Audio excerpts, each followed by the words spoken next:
se nalazimo u Srbobranu. Razlog iz koga smo odlučili da posetimo ovo bajkovito mesto nadomak Novog Sada jeste početak radova na rekonstrukciji i dogradnji hotela Elan. Hotel Elan je čuveni hotel u Srbobranu koji već dugi niz godina nije radio, a čijom rekonstrukcijom će u Srbobran doći veliki broj novih turista.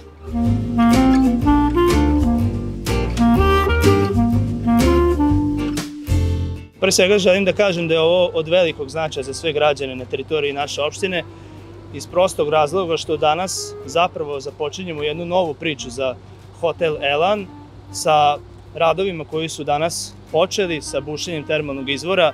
Kreće jedan investicioni ciklus koji treba da rezultira potpunom rekonstrukcijom objekta i dodatnim sadržajem koji će omogućiti upravo ovaj termalni izvor, dakle punjenje vode za bazene koji se planiraju u samoj blizini objekta. To je za Srbobran nešto što se očekuje jako dugo i nešto što su građani zaista željno očekivali da se nešto desi konačno sa ovim objektom i meni je zaista drago što je kompanija Rotor prepoznala upravo potencijal termalnih voda koje se nalaze na teritoriji naše opštine i što konačno imamo priliku da taj potencijal iskoristimo u punoj meri.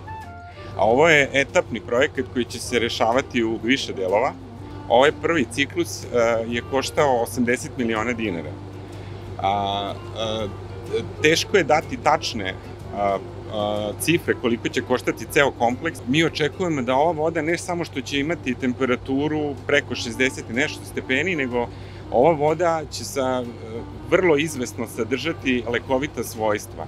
I onda će kompleks biti projektovan u smislu i lečilišta, ne samo kupališta, što će nešto i podići cenu, verovatno, koštanja. Okvirno, znači, kompleks će koštati između 5 i 6 miliona evra. Rok neki koji bi trebao da bude za završetak kompleksa je 3 godine. Znači, od momenta kako smo sad krenuli ovo da bušimo, do kraja godine biće gotova bušotina, idejni projekat, onda se kreće u pribavljanje dokumentacije za građevinsku dozvolu i sledeće godine bi krenuli ozbiljni temeljni građevinski radovi, prvo na hotelu i na delu zatvorenog kupališta, a nakon toga će se raditi na otvorenom delu kupališta. Ovde postoji još mnogo različitih projekata koji treba da se realizuju, od šetališta koje se nalazi u blizini ovog objekta na samoj obali kanala, do različitih drugih projekata koji treba da omoguće taj dodatni sadržaj upravo oko objekta i da građani imaju zaista više mogućnosti osim samog tog ugostiteljskog dela koji će svakako da bude u okviru hotela koji se planira na ovom mestu.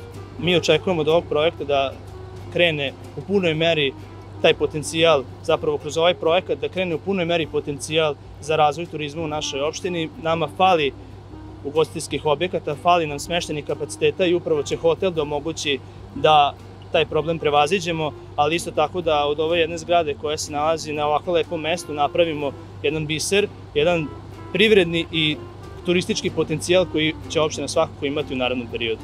Ja bih iskoristio priliku da se zahvalim predsedniku opštine, da se zahvalim svima u opštini Srbobran koji su nam zaista puno pomogli, da se zahvalim Pokrajinskom sekretarijatu za vodoprivredu, da se zahvalim Vojvodina vodama, njihovom rukovodstvu na savetima i pomoći, da se zahvalim NIS-u koji je bio vrlo kooperativan i omogućio nam da izvršimo ova bušenja ovde.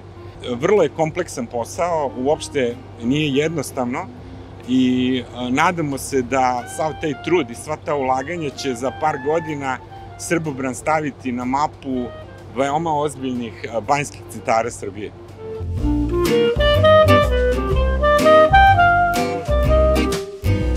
Srbobran je opgrljen mnogim vodama, zbog čega važi za veoma plodno tlo naše zemlje. To je, kažu još davno, prepoznao i kralj Aleksandar I Karađorđević kada je boravio u raskošnom salonu Stevana Dunđerskog. Porodica Dunđerski ostavila je veliki trag na bogatu istoriju ovog mesta. Tako se njihova zaostavština može videti na svakom koraku. U centru grada, kada se zamakne sa trga i prođe pored crkvenog dvorišta, nalazi se čuveni žuti bunar. Žut zbog vode bogate jodom, iako će vas boja malo odvratiti, kažu da je konzumacija ove vode veoma zdrava. Ovo mesto danas ima ne jedan, već 2 doma kulture. Jedan stari i jedan novi. U njima se pruža kulturni sadržaj za sve stanovnike kako Srbobrana, tako i Turije i nadalje.